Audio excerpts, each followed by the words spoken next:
Hello and welcome to another video review, this time about the new thermal clip-on attachment from Pulsar, the Krypton 2.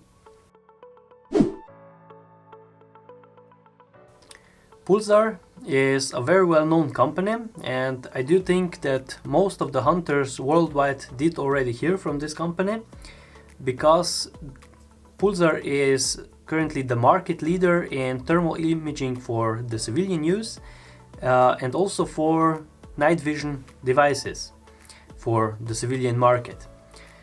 The company is based in Lithuania, and it was also one of the first company which started to offer thermals for the civilian market. Their products are widely used by hunters, fishermen, also by the police, rescue teams, and they are also used for many other applications. The device I have here, the Krypton 2, is, I think, one of the most, if not the most, anticipated devices from the fair EVA in Nuremberg this year, so 2023. And it is a thermal clip-on device which can be easily used also for observation with the included ocular, which can be just easily put here on the device like this.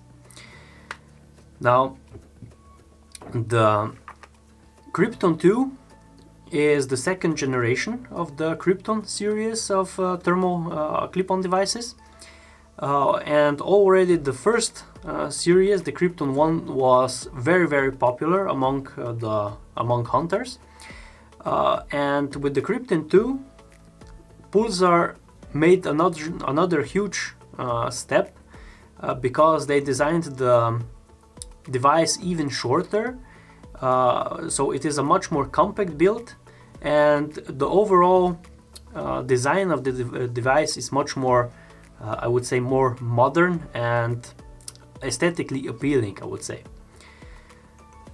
The sensor in this device is the same than in the older model, but the difference is that the aperture in this device is 1.0 and the older model was 1.2, which means now that with this device you get an even better picture, and I can easily confirm this also because I tested them both at the same time. And the detection, recognition, and also the identification of the targets, it's improved with this model here. I think the easiest way is if I go through all the data with when we compare both of the devices at once, like this, and immediately you can see the width of the devices. The Krypton 2 is much smaller, so when you put it on a rifle scope, it is a much more slim design, if you look it from this perspective. Now, if we go from the back, the bayonet of both devices is completely the same, so they didn't change anything, and because of this you can still use the the PSP adapters, which were designed for the Krypton 1 model. And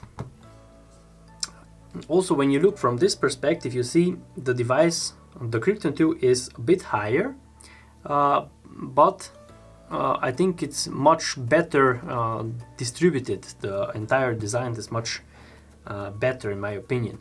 If we compare the devices from the upper side, the Krypton 2 model features now the battery on the top, which is the Eyepiece 7 battery, and the older model featured on the top the 4 buttons with which you can operate the menu and everything in the device, and in the front this focusing ring to focus the image on a given distance. Then on the left side, the Krypton 2 features now all the four buttons, with also the focusing wheel and the USB-C connection if you want to connect the device to the PC or other device, or if you want to connect a power bank to the device.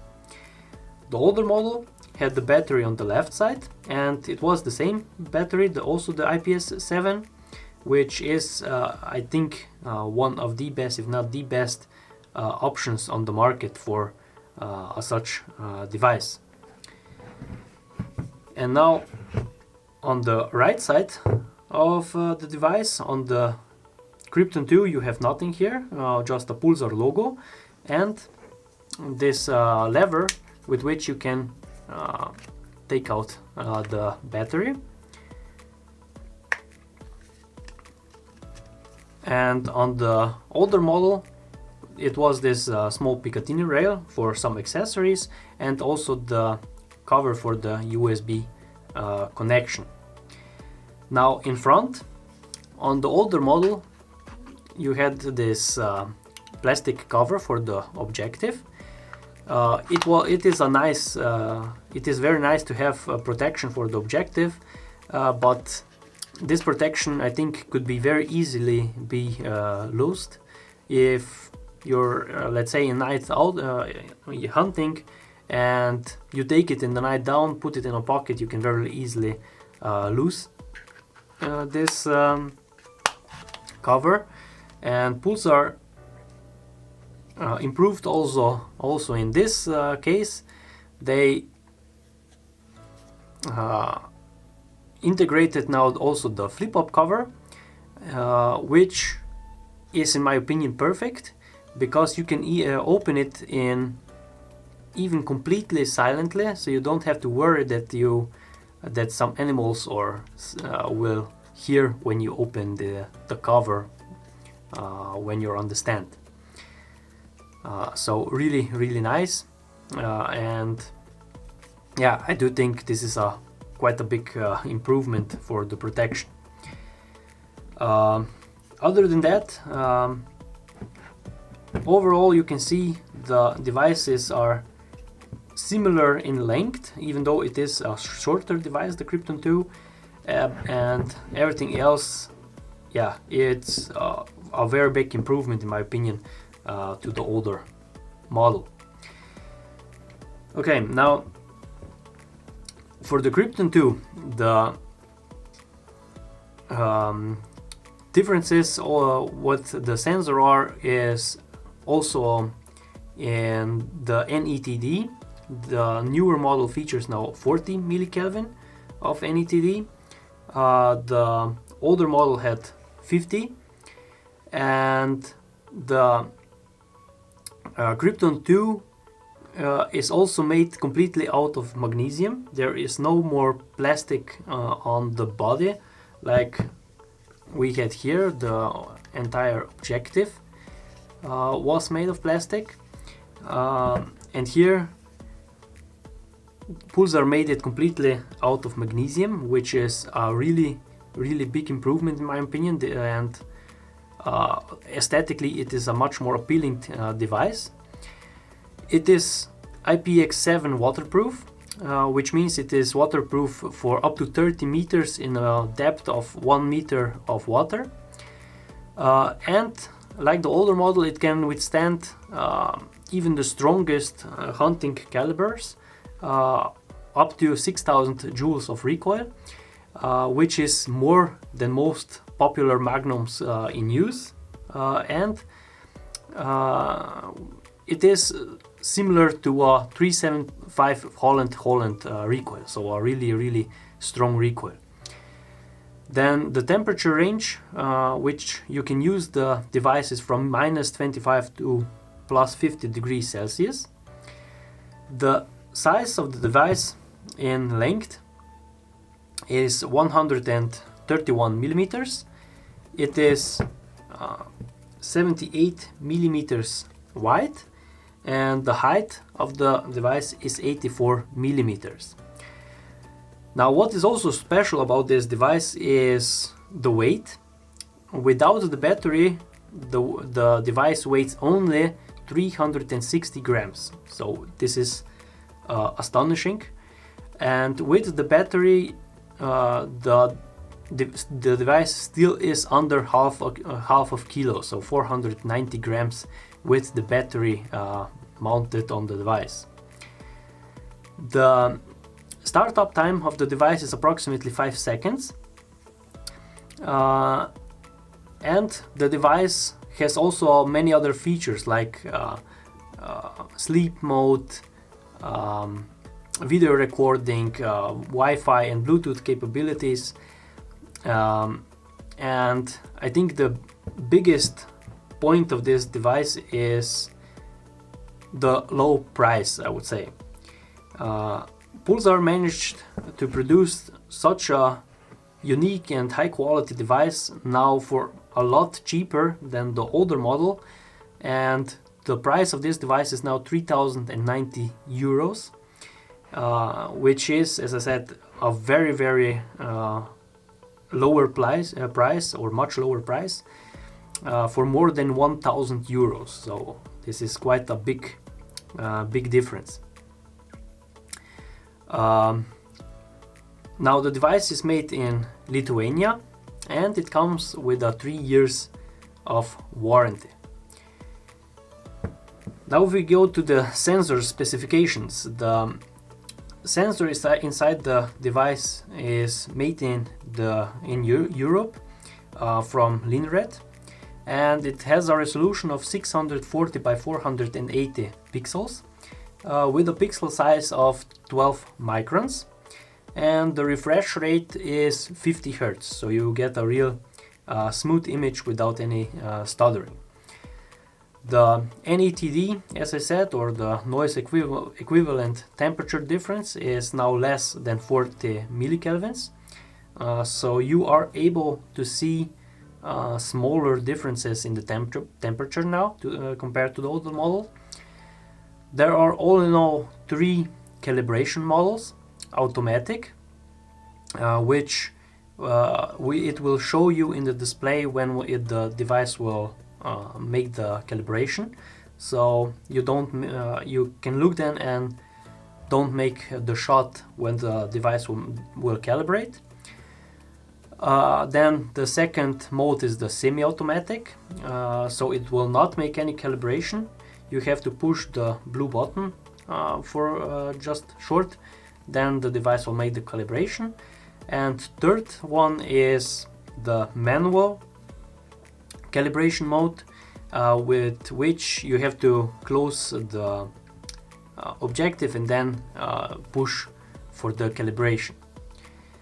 Now the battery in the device is, as I said, the Eyepiece 7 battery, and I think this is the best solution among all the manufacturers, I think, because this type of battery is now already used in multiple devices, like on the Helion, Accolade, Merger, Trail, and also Forward devices.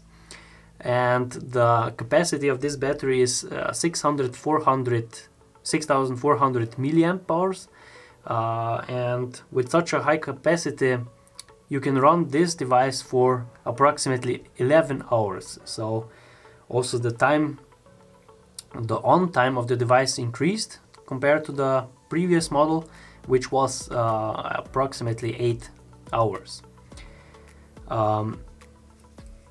The charger and the cable with the everything is included in the box, so you don't need to purchase anything separately.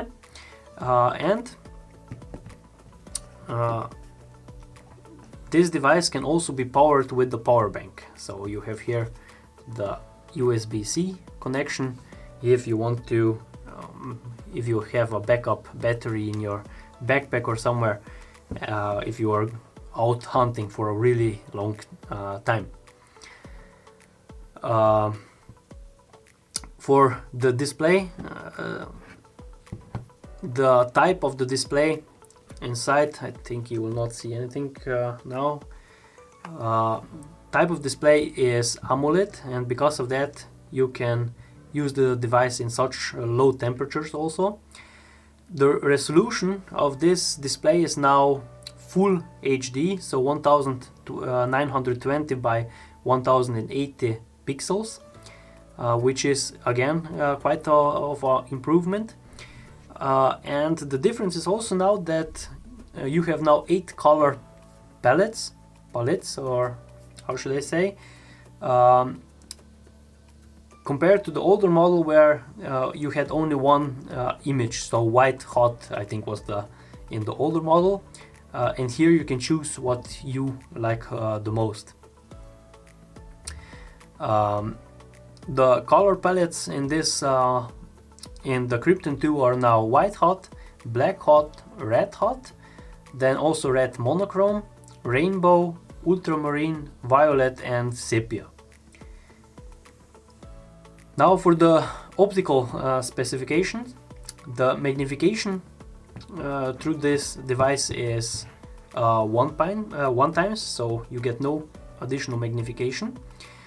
The lens diameter, objective lens diameter, is 50 millimeters, and as I said, the aperture is 1.0, and the field of view of this device is 15.4 meters at 100 meters in width, and in the height it's 11.5 meters at 100 meters.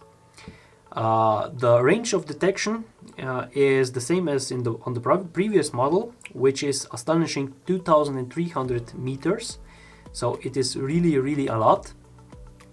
And the focusing of the image works, I think, up to 5 meters, so really short distance, which you can observe at full image quality. The eyepiece, which is this one here, is included in the box, and it features a 3 times magnification, and it has this very quick attachment,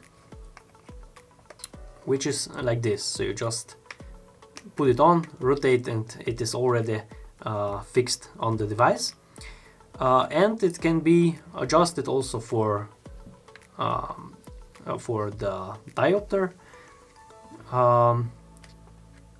So a really easy to use device, also with the only for observing with the eyepiece. The eyepiece can be also adjusted. Maybe you can see it like this. So you can make it that you look completely in the middle of the display for the best image quality or best observation. The recommended magnification of this clip-on is from 2 to 6 times magnification, but I can assure that it works fine also with bigger magnifications. I think also 8 is easily possible, but of course it is the more you zoom in, the more you zoom in also the pixels. So I think 8, maybe 10 can be used still for aiming, let's say, but then the image is not the best anymore. So the lower, of course, is better for the recognition and everything. Okay, now for the menus. The button position, as I said, is on the left side of the device when you look it from behind. You have all now 4 buttons, and each of the buttons have different can be used differently if you have make a short press or a longer press. Now the blue one is of course for turning the device on and off. With a short press you can also activate the calibration, and with a longer press you can put the device to sleep and also turn the device off. Then the down button is with a short press you change the amplification level, and with a long press you change the size of the menu. So if you have a bigger magnification daytime optic, you can change the menu so it is more in the middle of the image, and you can still see the entire menu perfectly. The next one is the menu button. With a long press you enter the main menu where you have all the parameters to change, and with the short press you can enter the quick menu where you can change the contrast and also the image brightness. Next one is the up button. With a long press you change from video to photo mode or vice versa, and with a short press you activate the video and also take the photos. Now when you enter the menu with this button, then these two buttons work like up and down buttons, so you can switch between the parameters, and this button, so the menu button, acts like a confirm button. With a long press with this button you can exit also the menu. Now the device features also Wi-Fi and Bluetooth connection capabilities. What is new with the Wi-Fi is that Pulsar put also 5 GHz option into the device, so the device is better. It has many improvements to the 2.4 GHz connection, and as I said, it has also the Bluetooth connection available. For the connection you can use the Stream Vision 2 app on your mobile phone, and for the Stream Vision you have here a short manual how to install and where to download it, and I do think that Stream Vision 2 is the best app for smartphones for such devices like this. I think because you can really do everything through the phone, and you don't need to push any other buttons anymore on the device when you are connected to the device with the smartphone. Now, videos and photos can be taken with 1024 by 768 pixels. The videos are made in MP4 format and the photos in the JPEG format. The internal memory of this device is 16 gigabytes, so really a lot for a lot of videos and also images. Now for the adapters, as I said, you can use the same adapters like on the older model, the PSP-V adapters or PSP-B adapters for mounting, but also many other aftermarket adapters are available like Rusan and Smart Clip. Okay, now what do we get in the box with the device? First of all, a cleaning cloth, then a hex wrench for mounting or for securing this screw here, then this small device which can be connected via Bluetooth with the device, and you can put it anywhere on your rifle or anywhere else, and you can do everything with the device with these 3 buttons here, so you don't need to switch or to get in front of your, let's say, daytime optic and push the buttons here. So it is much more ergonomically to use it like this.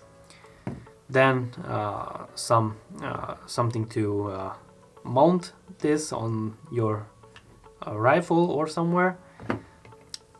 Battery cover, then also a cover for the device if you don't have the battery installed, then the charging cable, adapter and everything, eyepiece with a 3 times magnification, a carrying strap, a really nice carrying case, then a small carrying bag, and of course the manuals, so you can, if you need to, if you want to know something more about the device or how something works. Okay, now for a summary. First of all, about the positives, and I do think the biggest plus point of this device is of course the price, because Pulsar did again, like many times before, they bring a better product to the market with many improvements to the previous model, and this for a cheaper price or for a lower price, which is just unbelievable that they can manage to produce such a high quality device for such a price. The next thing is size and weight. Of course, small device with only 360 grams without the battery. Then the overall finish, I think they improved the device in all aspects. It is much more appealing device, much better build quality in my opinion, and of course more ergonomic to use, and of course no plastics on the outside except for the focusing wheel and this cover on the objective, which is not a problem in my opinion. Then optical properties, again they improved them again with this model compared to the previous. Next thing is made in Europe and also service in Europe, in Lithuania. The Stream Vision 2 app, as I said, one of the best on the market, and with the 5 GHz connection of the Wi-Fi, now even a better connectability between smartphone and device. Then the battery removable, so you don't have to worry if the battery dies that you had to send the device to the service. You just can swap the batteries, and I do think this is also the biggest advantage if we compare them to the competition, because most of other devices have integrated batteries. And lastly, the quick attach system with the included ocular, it is also a great feature in my opinion. And now, where do I see room for improvements? Yeah, I do think that there are no major things to improve. I would say it is a compact device with a high quality. I think it is quite perfect as it is, as you can see it here. I do think only the adapters, which the PSP adapters could be a bit better designed, I think, or more aesthetically designed. But other than that, I do think I don't have anything to say. Okay, now what is the main competition of the Krypton 2? I think only 2 devices which can really be compared to this one now on the market, which are the Infrared Mach 50 and Limke Lux 2.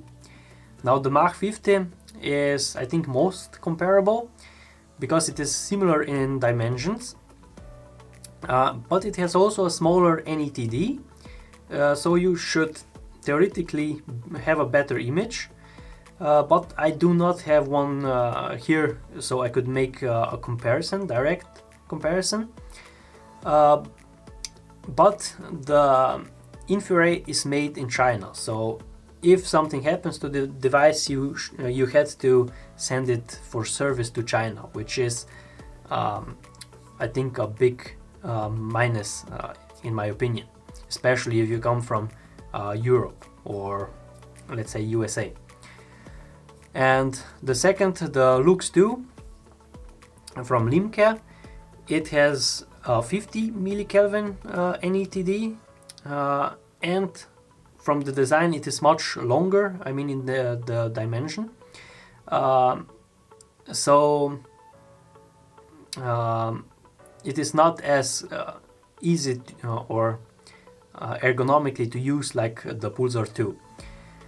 Now both of them are also considerably heavier, which is also noticeable.